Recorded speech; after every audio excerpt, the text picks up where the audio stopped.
So back when Marjorie and I were engaged, one of the things that we talked about was where to go on our honeymoon, where to go on this unique trip as husband and wife.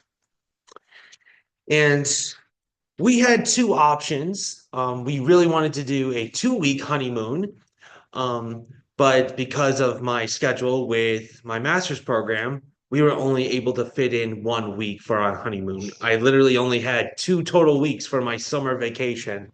So we had 1 week for the wedding, the next week for the honeymoon.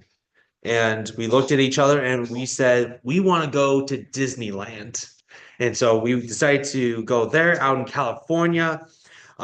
We thought about going to Disney World down in Florida, but something that Margie mentioned is that over in California, they have what is called Avengers Campus. So it's like all the Marvel superheroes and all that. And so she likes the Marvel superheroes. I like Star Wars. And so, well, in California, they have both of those. They didn't have both in Florida. So it's like, that's fine. Let's go to California. And so I've never been out that far, so that all works out. And so we get to California, we fly in, we got our rental cars, and we looked at each other and we said, go straight to the hotel right now. When's the next time we're gonna be here? And so let's drive around, take a look at some of the sites. We're not gonna do anything crazy or take like a big tour or something, but just drive around and have some fun. And so we went to a bakery that Marjorie knew about, and we tried some of the donuts there, and so we thought that was fun. We also stopped by the stadium where the Angels play, the Major League Baseball team, and so we got out really quick, took a picture there, and then we drove past the stadium where the Anaheim Ducks play, the professional hockey team, and so I thought that was fun. But out in California, there is one particular thing, one unique restaurant that we really wanted to try. Now, it's not like a five-star Michelin restaurant. It's actually a fast food place. It's called In-N-Out. I don't know if you've heard of this particular place, but it's kind of like the Culver's of the West a little bit. So, and this is like a fast food restaurant. So there's burgers, there's fries, shakes, everything, but it's specialty for being in the West. Now, I didn't know about this particular restaurant chain. Again, it's called In-N-Out, but this restaurant actually puts Bible verses on their cups, napkins, their wrappers for fries or burgers. And so I thought that was awesome. And I'm not talking about like random Bible verses, like on their cups, they have John 3:16 on there. So I thought that was amazing. And so Marjorie and I, we decided to go out on the patio area. Again, this is like a fast food restaurant, so it's not exactly like a patio like fancy area. It's just like a couple of like picnic benches in a way. And so we wanted to enjoy the fresh air. And there was a few people out there too, so it wasn't like we were by ourselves. And then all of a sudden there was this boy that came up to us. Now, when I'm saying boy, I'm talking about he's about maybe 18 years old, but he looked homeless. Like he was very dirty. Like again, when I mean boy, probably not even old enough to shave. Just he's carrying a lot of stuff with him. And he came up to us saying, "Excuse me, by any chance, do you have some money so I can go get some food?" And so, being on our honeymoon, I said, "Sure." So I gave him some cash, and he was very grateful. He took the cash and went straight into the In-N-Out restaurant. About 10 minutes later, he came out of the restaurant holding an In-N-Out bag with burger and fries, and he had a drink in the other hand. So I was like, oh, good. He actually used it to go get some food. And so a few minutes later, Marjorie and I were still eating our meal, just enjoying our time. And then all of a sudden, I seen the same boy. He actually he took his fries, the fries that he just ordered, and threw them at a customer. And then he just sped walked away. I went over to the people that got hit by these fries and I asked him, like, are you okay? Like, you need some help? And he's like, no, I'm fine. I don't know why he did that. Like, I don't understand why he just almost attacked me. Now, for me, as the person who gave him that money, I felt extra hurt because he said he needed some food, but instead of eating the food, he decided to use it as a weapon.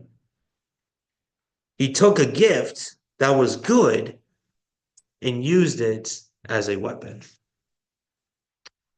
And today we're going to be taking a look at a particular event where we're seeing the Israelites, they take something that's good and use it to attack God, to fall away from God, to sin against God. So today we're just doing a one-off message. This is not going to be part of the start of a new series. So a few months ago, Paul and I were sitting down trying to figure out what message we were going to be doing during this time frame between the end of Daniel as well as Thanksgiving and Christmas. And he said he really wanted to do something on the golden calf. And he's never really heard a lot of the events post the golden calf. He just heard that, like, well, that yeah, people sinned and they weren't supposed to do that, but he wanted to do a bigger, intense study. So I said, okay, let's do that. And so we're looking at that particular event today. This is in Exodus chapter 32.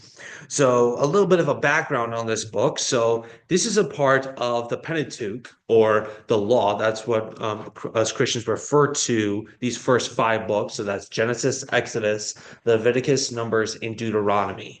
And the Jewish tradition, this is known as the Torah. And so if that's referring to the law, that's what the Torah means. And so this is written by Moses around 1450 to 1410 BC. And the main theme of Exodus, there's two big themes. It's the deliverance from Egypt and the giving of the Ten Commandments, the giving of the law. Now, I'm going to give a little bit of a description here, a very brief description of what has already happened. I'm not going to go too depth in what has already happened. And so, what's previously happened is Moses, he was called by God to bring the Israelites out of Egypt. He goes back to Egypt. 10 plagues happened. Pharaoh says, get out of here. We don't want you anymore. And then we've got the parting of the Red Sea. We've got God gave manna and quail to the Israelites while in the wilderness. And now we're here at Exodus 32. I know that when I said very brief, I really didn't mean very brief. And so now they're here at Mount Sinai. And Moses, he has gone up to Mount Sinai to talk to God. He was there for about 40 days and 40 nights. So he's been up there for quite a while. And we start here in Exodus 32 that the Israelites are starting to become impatient, which that's our first point here today. The Hebrews grew impatient. So taking a look at the text here. So starting in verse 1, again, this is Exodus 32, starting in verse 1. When the people saw that Moses was so long in coming down from the mountain, they gathered around Aaron and said, come make us gods who will go before us. As for this fellow Moses who brought us out of Egypt, we don't know what has happened to him. So I'm just going to pause right there really quick. So Aaron, this guy Aaron here, he's the brother of Moses. He's actually the older brother of Moses. And Aaron, he actually becomes the first priest. And so we actually see that the descendants of Aaron, they become the priestly line, and only his descendants are allowed to conduct particular acts at the temple. And we see that later on throughout Scripture and even in the New Testament. And so the Israelites, they're becoming impatient. They're waiting for Moses, and again, he's going up there for 40 days and 40 nights. Is he dead? Has he just gone crazy? Is he lost? It's like we don't know what we're supposed to do. We've been waiting, and he hasn't come back yet.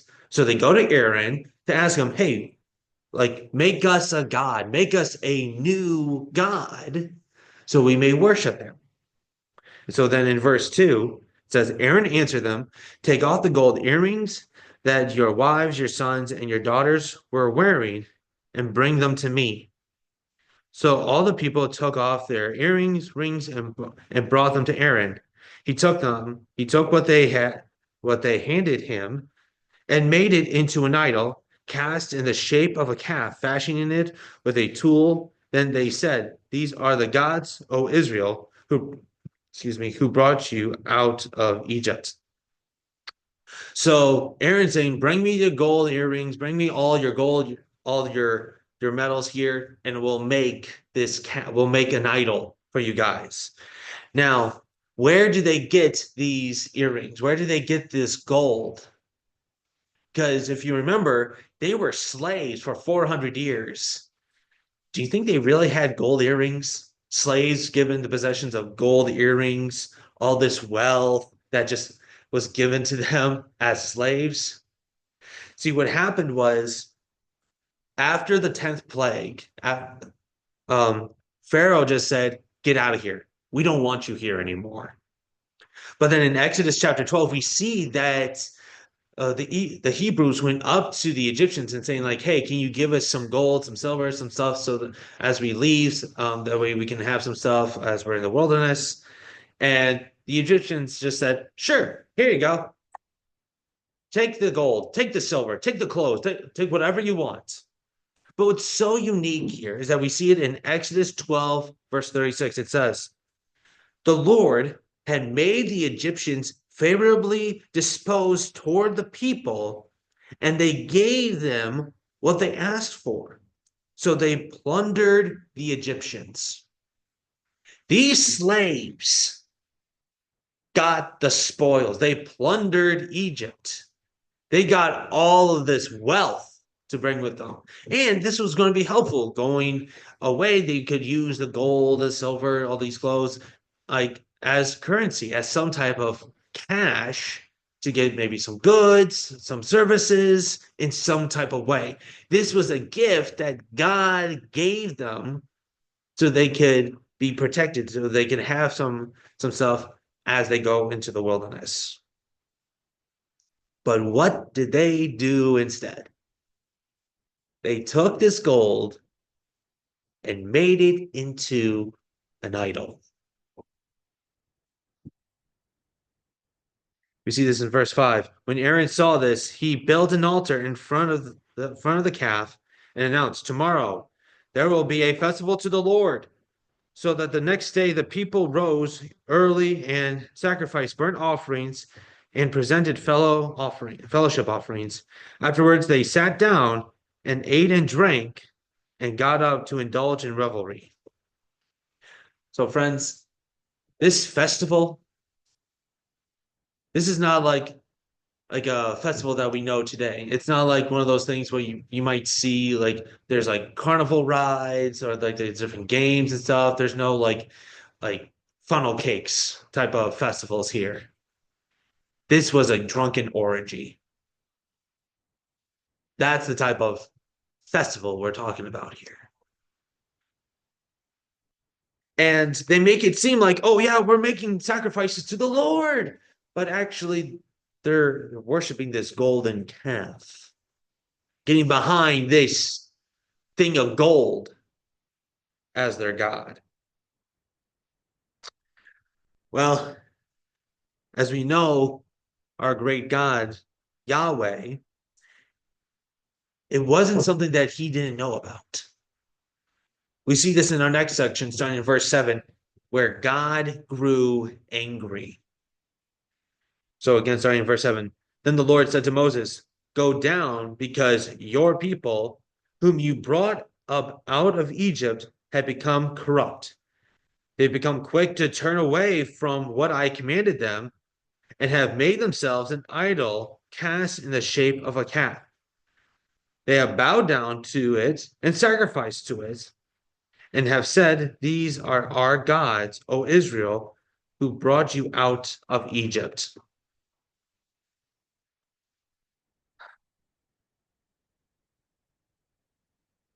We continue on. Verse 9, I have seen these people.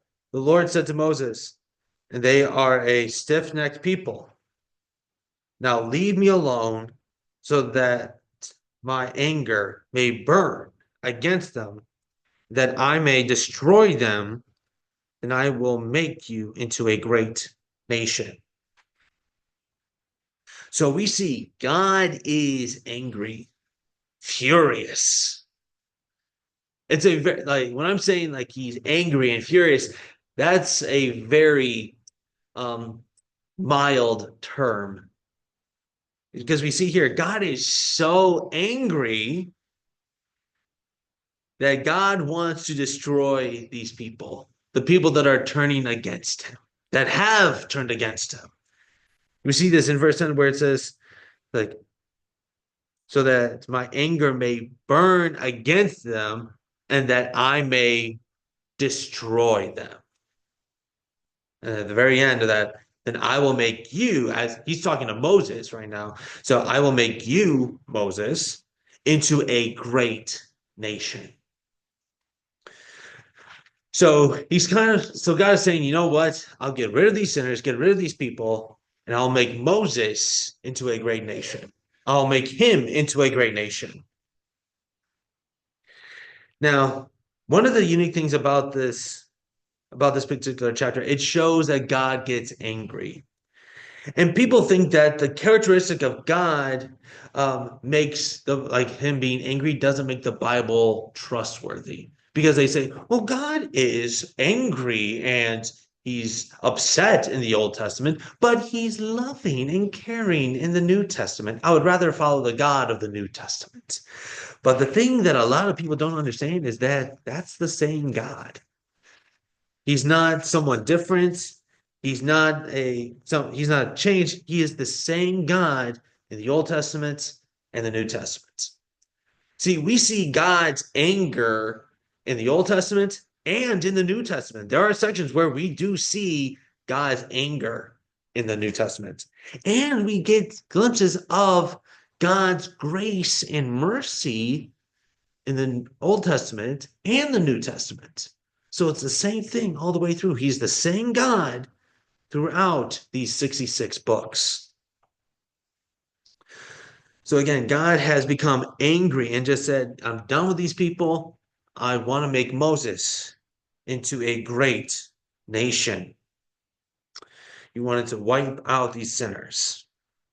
And then with our third point today, where Moses asked for mercy. This is in verses 11 through 14. Moses asked for mercy. So verse 11, but Moses sought the favor of the Lord his God. O Lord, he said, why should your anger burn against your people, whom you brought out of Egypt with great power and a mighty hand? Why should the Egyptians say it was with evil intent that he brought them out to kill them in the mountains and to wipe them off the face of the earth? Turn your fierce anger, relent, and do not bring disaster on your people. Remember your servants Abraham, Isaac, and Israel. Now, Israel, that his name is Jacob. Israel is his new name, to whom you swore by your own self. I will make your descendants as numerous as the stars in the sky, and I will give your descendants all this land I promised them, and it will be their inheritance forever. Verse 14, then the Lord relented and did not bring on his people the disaster he had threatened. So Moses, he's talking to God saying like, hey, don't destroy them. Do not remember what you promised Abraham, Isaac, and Jacob. If you remember, so this promise, this is referring to the Abrahamic covenant. This is where we see in Genesis chapter 12, 15, and 17, where God is telling Abraham, I'll make your descendants as numerous as the stars. And so Moses is saying like, hey, do you remember that same promise? These are the people of that inheritance. Like, don't destroy them. Like, don't kill them. Don't destroy them.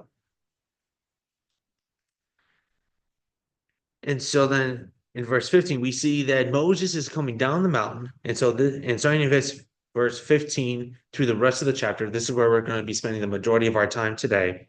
Moses returned to the people. And so Moses, he's taking these two tablets of the testimony in his hands. They were incredible in both sides, or inscribed on both sides, front and back. The tablets were the work of God. The writing was the writing of God engraved on the tablets. I mean, how cool would that be to see God's writing? God's hand wrote these laws. If you remember a few weeks ago, we looked at Daniel chapter 5, where it was the writing on the wall, where Belshazzar, he saw this hand and he was terrified, how he grew pale and weak in the legs. But just seeing God's hand, his writings, man, that must have been cool to see. So again, Moses is coming down. So we see this in verse 17. When Joshua heard the noise of the people shouting, he said to Moses, "There is the sound of war in the camp." So Joshua, he wasn't a part of this big orgy as we talked about. He wasn't a part of that. He's coming away, probably maybe for a watch, or maybe just trying to make sure that Moses is okay and like he's at least part of the way up there and to help Moses come down. And so then Joshua, he's saying like it's the shout, like this shouting, there is the sound of war in the camp. Then in verse 18, Moses replied, "It is not the sound of victory. It is not the sound of defeat. It is the sound of singing that I hear." So Moses is saying, hey, this is not a war. This is not battles. This is not the sound of victory or defeat. People are singing. People are rejoicing. Now, granted, he knew what was going on because God told him, like he just told him a few verses prior. And then in verse 19, when Moses approached the camp and saw the calf and the dancing, his anger burned, and he threw the tablets out of his hands, breaking them into pieces at the foot of the mountain. So this is kind of like mom and dad coming into the house when probably you're throwing a party that they didn't know about. They walk in and be like, "What's going on?" So people are seeing Moses. It's like, he's still alive and we're doing this drunken orgy here. And it's like, we're in trouble. This is bad. This is bad. And so Moses, he's so angry. He takes the tablets that were written by the hand of God, and throws them and breaks them into pieces at the foot of the mountain. And not just that, he was so angry. We see this in verse 20. He took the calf they had made and burned it into the fire. Then he grounded it into powder, scattered it into the water, and made the Israelites drink it. I mean, wow, talk about anger. But here's the thing. Moses, he wanted to make sure that this calf, this false idol, was put at the lowest form possible, to the lowest form of life. And so he makes the Israelites, he grinds it up, he burns it, grinds it up, and then he makes the Israelites drink it in the water. It gets a powder, puts it in the water, and they drink it. And what happens when you drink something or when you eat something? It becomes waste. That's the lowest form. He wants to make it so low in life. Human waste. That's how much he hated seeing the golden idol, this golden calf. Then we see in verse 20, he said to Aaron, "What did these people do to you that you led them into such a great sin?" He's talking to his brother. Again, Aaron is his brother who becomes the first priest. And he's saying, "Aaron, what happened?" Verse 22, Do not be angry, my lord, Aaron answered. You know how prone these people are to evil. They said to me, make us gods who will go before us. As for this fellow Moses who brought us out of Egypt, we don't know what has happened to him. So I told them, whoever has any gold jewelry, take it off. Then they gave it to him, gave it to me, the gold, and I threw it into the fire, and came out this calf. Now, Aaron, he's trying to avoid getting in trouble. First off, he says, "Don't blame me. These people here, they be crazy.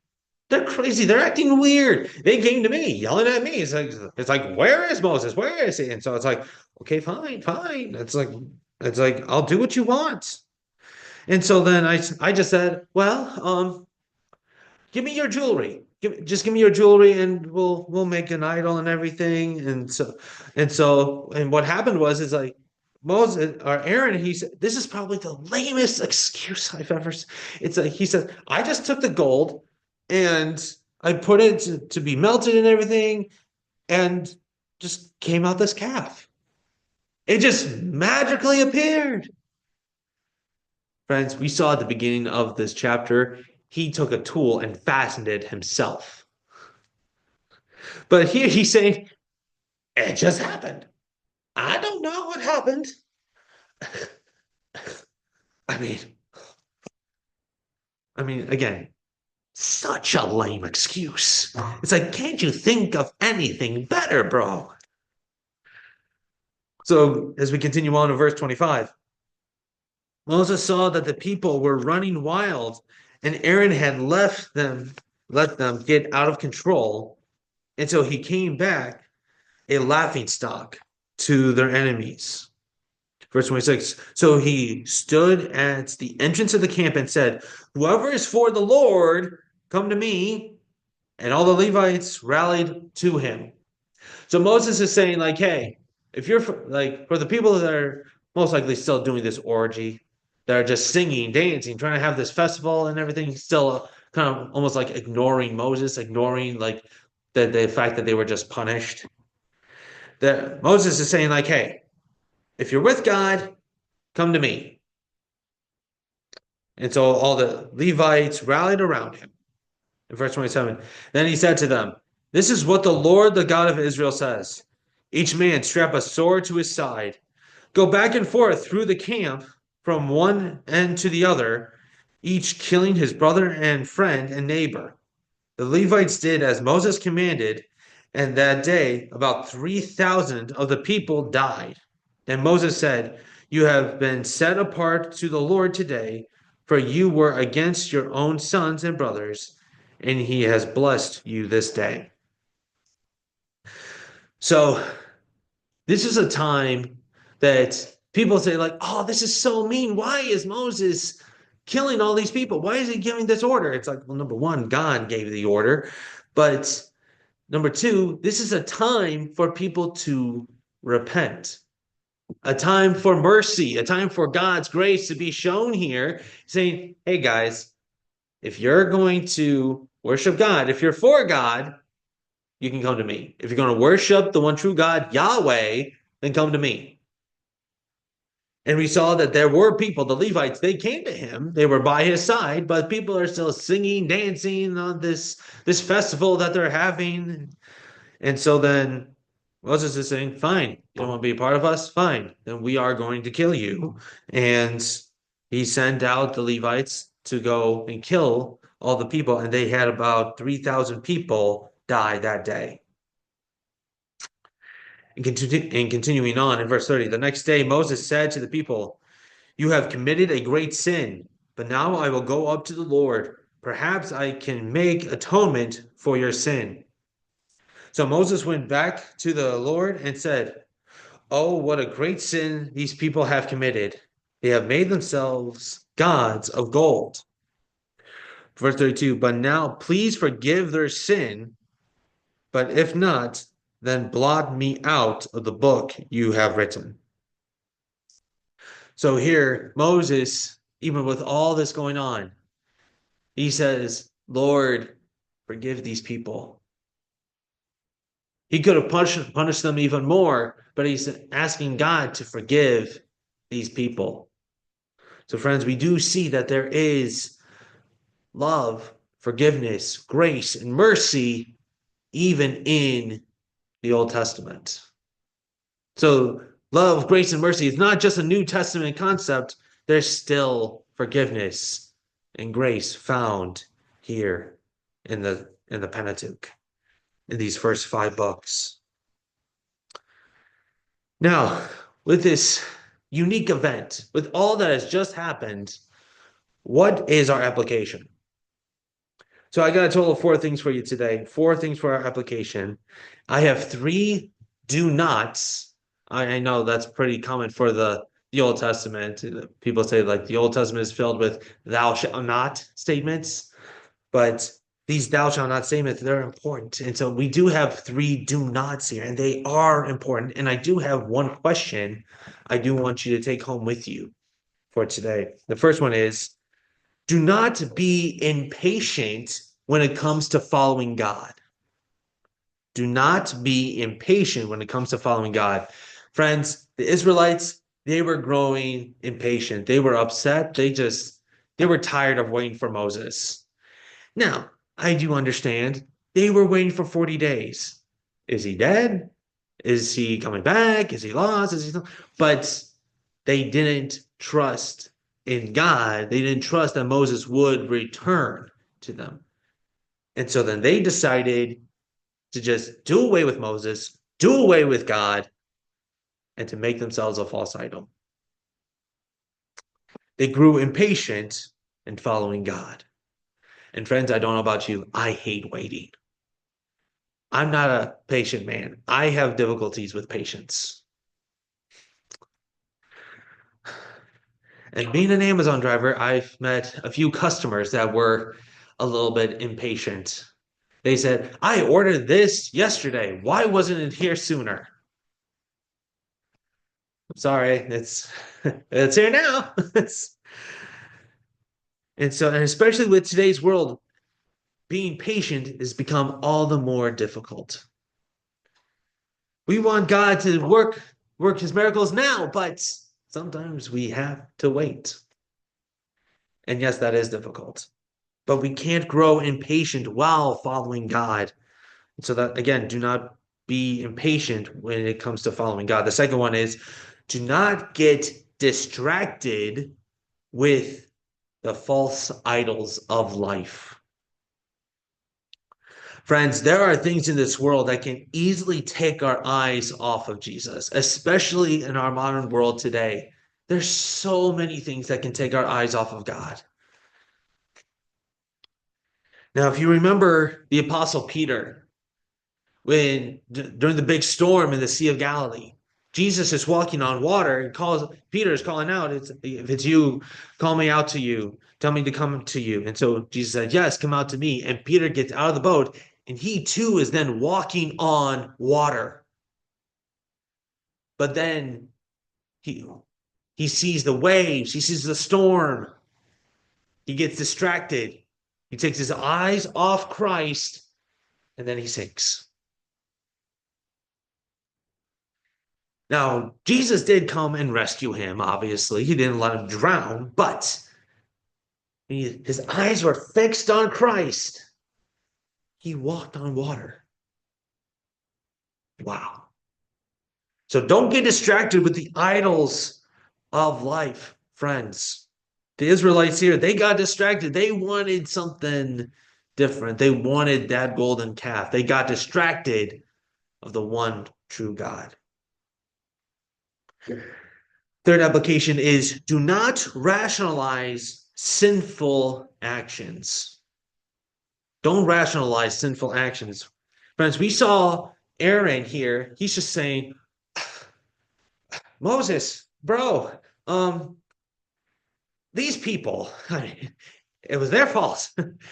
They're the ones who wanted me to do something, and I just did it. And It's like, okay, if they wanted me to do something, okay, I took the gold, I melted it down, and then poof, this golden calf. And so he tried to rationalize his actions. He tried to rationalize his sin, but it doesn't matter because sin is sin. It doesn't matter how you phrase it, friends. Sin is separation from God.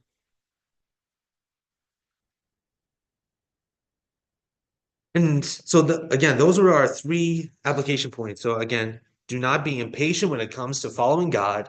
Do not get distracted with the false idols of life. And do not rationalize sinful actions. But, friends, as I said before, there is one question I want you to take home with you today. This is that question. Do we take the good things in our lives, the good things that God has given us, and make them into idols? Do we take the good things that God has given us, like the gold? Remember all the plunder, the spoils that the Egyptians got? That was a good thing. God allowed that to happen, but they decided to take that, the good things that God has given them, and make them into an idol. Do we still do that today? Now, it's easy to turn money into an idol, isn't it? Because wanting more wealth, more cash. Because of cash, I can get cars. I can drive around in fancy cars, expensive cars, or I can buy a beautiful, fancy house. I can have wealth beyond my wildest dreams. There's so much more in this world that we can have that we can turn into an idol. But friends, what about some of the good things in our lives that God has given us? What about our families? I want you to think about that. We can turn our family, our love for family, and twist it and make it into an idol. Now, I'm not saying don't love your family. I love my family. I love my wife, my daughter, my sisters, my parents, my in-laws. I love them. Like when my sisters and I get together, we act like we're 10 years old. I mean, they started it, but we love each other. We want to be together. But friends, if I put my love for my family above my love for God, that is a sin. Think about that, friends.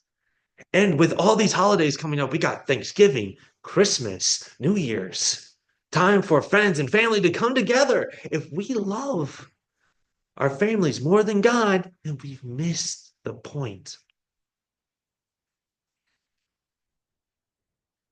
Again, I'm not saying don't love your families, but just be mindful to not put the good things that God has given us and put them above God. Let us close in prayer.